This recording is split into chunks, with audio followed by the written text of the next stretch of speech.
it's time for our friend Hope Zvara of Mother Trucker Yoga. She will be explaining on how all drivers could use a little more yoga in their lives. I know I could. Hope, good morning to you. Good morning, Tim. How is everybody? And happy National Truck Driver Appreciation Week. Absolutely. We are doing great here. We've had a great fellowship meeting this morning and just anxiously awaiting your arrival, in which you have come on and you have arrived. And we appreciate all you do, Hope, because you keep us going as well and making sure that we're healthy. And you're going to be talking about yoga. And I said, yeah, I know I could use a little more, but actually I could use it, period. I've never tried yoga. I've been intimidated by yoga, and but you have helped me, through the years and the simple, processes that you've talked about. But we're going to get to Hope in just a minute, but let me pause and give out our number and also my email should you have a question for Hope. You can reach us at 615-292-6366. Also, you can reach me by email if that's easier for you to submit your question at tim@radionemo.com. But anyway, hope you have a lot of very good instructional videos and so forth. But let's just kind of dive into that. How we could all use a little more yoga in our lives. Yeah, well, I think for a lot of the drivers listening, and non-drivers too, stress is real. And for many of us, it starts to overtake our lives. We feel it physically in our neck, in our shoulder. Maybe we feel it mentally. We're not sleeping well. Emotionally, it's affecting our relationships. And there's this idea that runs through many of our lives that if I just hustle and grind more, if I just push harder, that's the way. And one of the things I just really value and respect about even just the concept of yoga, and you can take yoga in various capacities. You can take different pieces of yoga and apply it to your life, because yoga really is a lifestyle. It's not just I'm going to practice asana or poses, but it's this idea that we can all practice being more present in our lives. And so that really, I think, at its foundation for me, and in a simplistic way, this idea of being present more is something we can all benefit from. Because when we're stressed, when we're anxious, when we're feeling a little depressed or a little kind of less than, my life is not great, we're usually not in the present moment. We're usually bringing up the past or trying to anticipate the future that's not here yet. But this idea of just, Tim, even just taking a deep breath and just pausing, before we speak or before we get out of the truck or before we make a phone call, and just kind of feeling what's going on right now in that very moment, which many of us aren't doing. I catch myself too often. It really brings us back to, and then maybe this is a little philosophical for 5:39 a.m. Central in the morning, but why are we here? What's our purpose? What's the point? And that pause in the moment can really help us just kind of get a hold of what's going to be coming for the day. And I think we could all use a little breath, a little moment, a little pause to just kind of get things back in place, even just for a moment. Yeah, that makes a lot of sense as well. And especially, you were mentioning about the stress and then more stress because of the fast-paced environment that we're in and making, and then on top of that, making a living. And, as far as our listeners out there, sometimes they're worried about freight, afraid to slow down, or if it's going to pick up, or if they'll be able to run enough miles or get a higher, a load paying high enough to be able to support the family, on this particular trip. So there are a lot of elements that we have to deal with now. And a lot of times it's more so than what our parents. Just in everyday life, regardless if you're a truck driver, a school teacher, a plumber, whatever, this idea of being more present in our lives and what we're facing and what we're going through. In yoga, we have words, they're called yama and niyama, and it's the idea of observing oneself and observing our surroundings. And it's actually kind of fun to kind of observe our surroundings, observe other people without engaging or acting or reacting, but also observing ourselves. Like, whenever my boss does that, like, I really feel my heart start to race. Or whenever I do that, I feel myself getting really anxious, because we can't change what we're not aware of, which kind of leads right into our physical, right? What we would call asana, or poses or movement.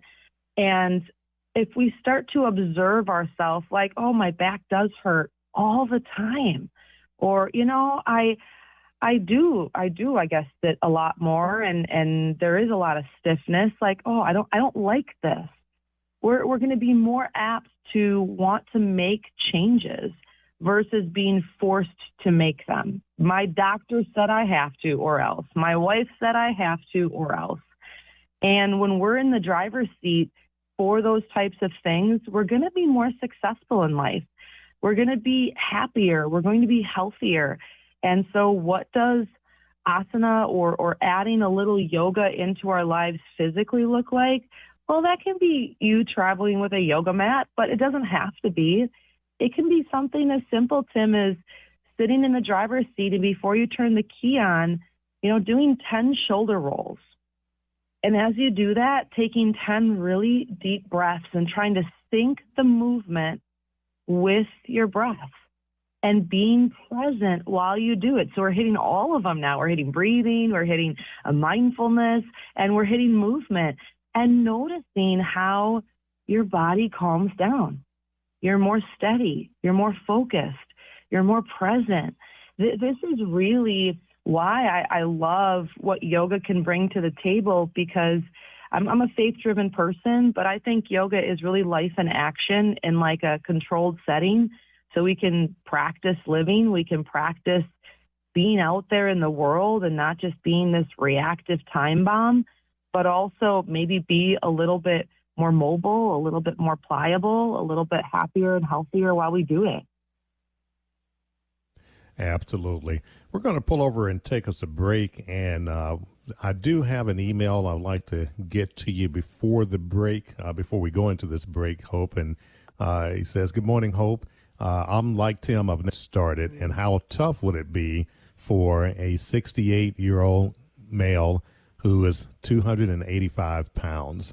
I've never done any significant types of stretches or anything, so I'm not limber at all." So we'll get that answered by Hope on the other side of these messages. This is Tim Ridley along with Hope Zvara on Sirius XM 146. Use more yoga in our lives. Hope Zvara is with us. This is Tim Ridley on Sirius XM 146. Hope you can address that email that I read to you prior to the break. I would love to. Well, first of all, thank you so much for writing in. It is never too old or too late to add a little yoga into your life.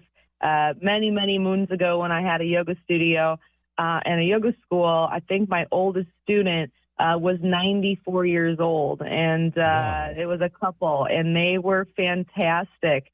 They wanted to get healthy and get fit, in their words, and I think they achieved that. And just the mindset or the thought of wanting that or thinking it may be time to add a little yoga into our life means already you're starting to practice self-observation and ready to make that change. And so based on what you were sharing, driver, I think the one thing that you can start today is wherever you are, sitting, standing, start moving your body. What can that look like? Well, if you have a little space to stand up, just start out by taking your arms and reaching them up overhead and breathing deeply as you stretch side to side.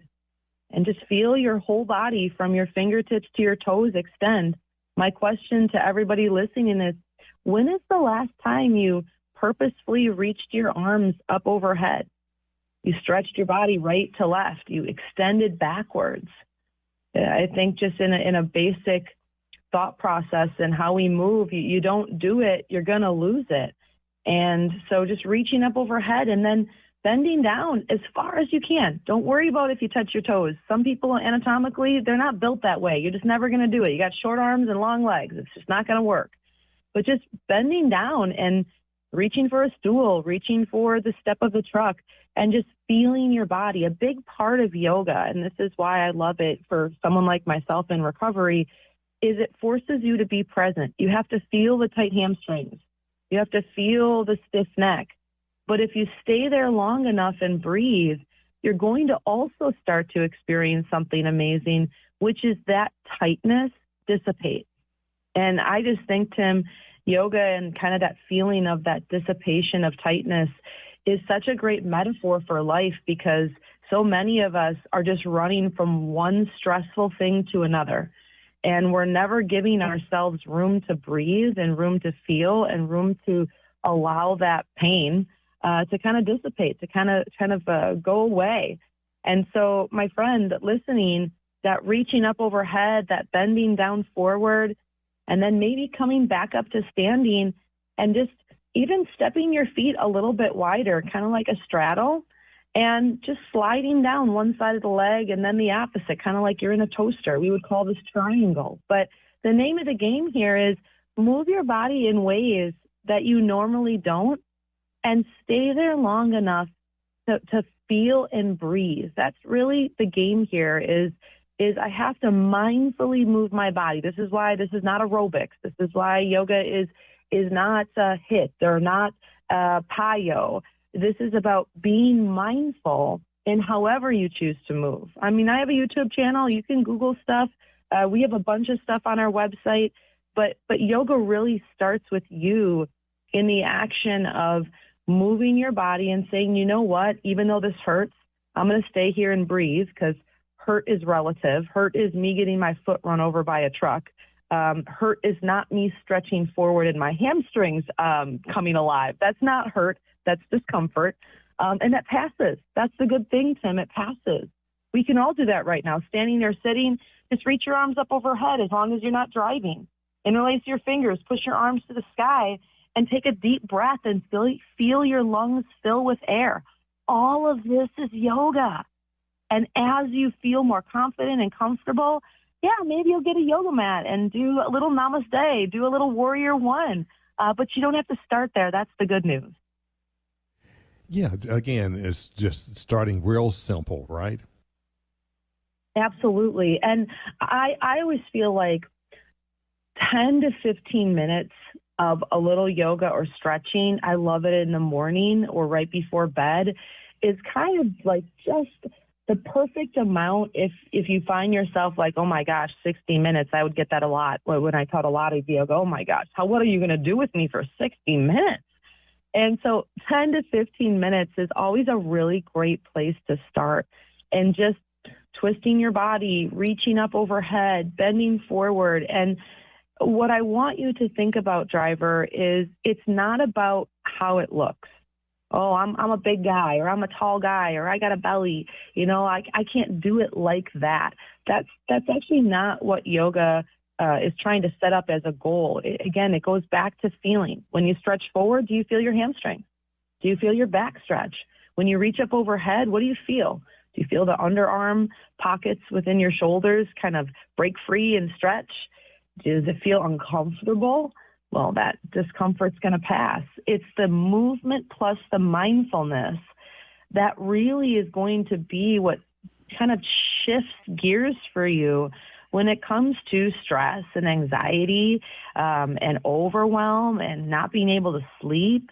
And it's that combination that I really believe, Tim, that we all need more of in our lives, especially today, especially what we're all facing, especially for drivers that everywhere you turn, it can sometimes feel like stress is just banging at your door.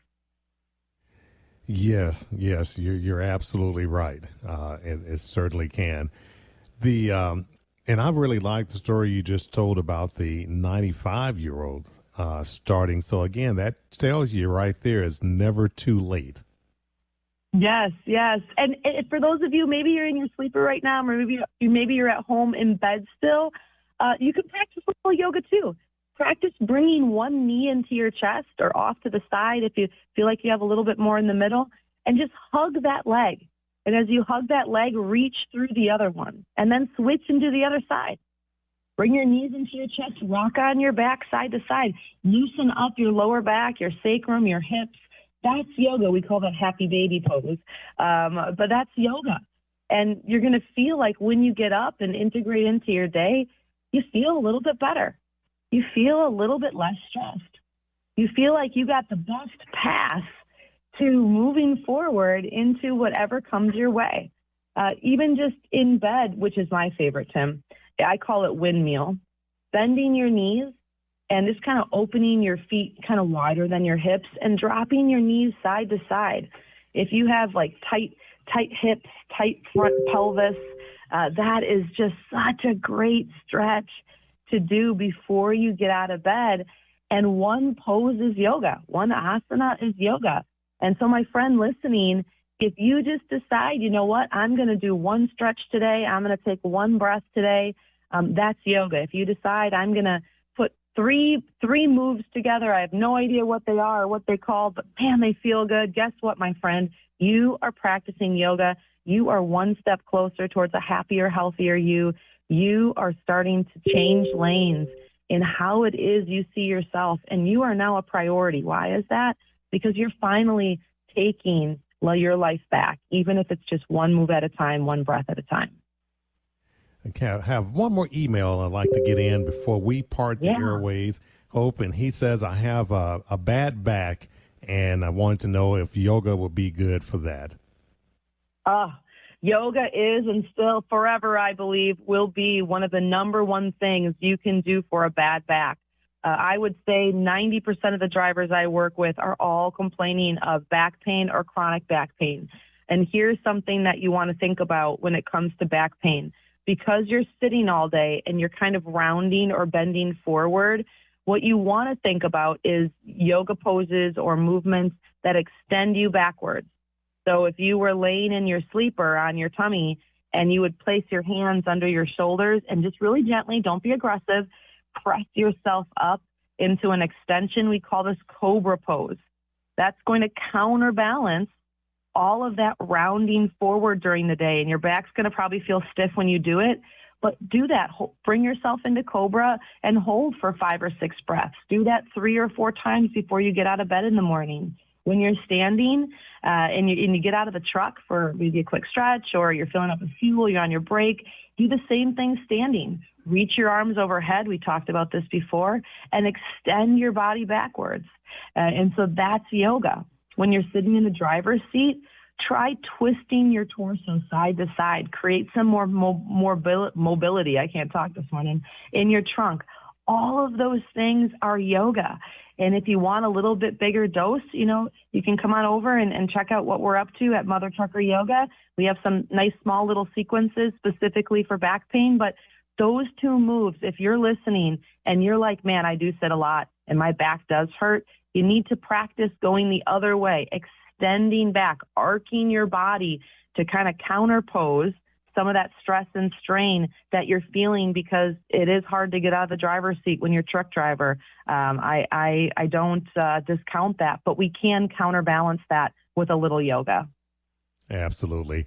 Well, we have about 30 seconds left, so tell us how we can get in touch with you and learn more about what you have to offer.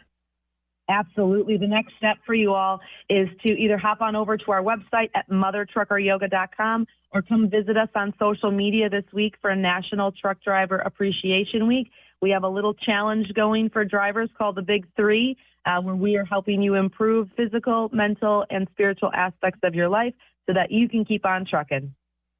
Well, Hope, always a pleasure, and we certainly, again, thank you so much for all you do. I appreciate it, Tim. Thank you, drivers. All right. Have a great day now.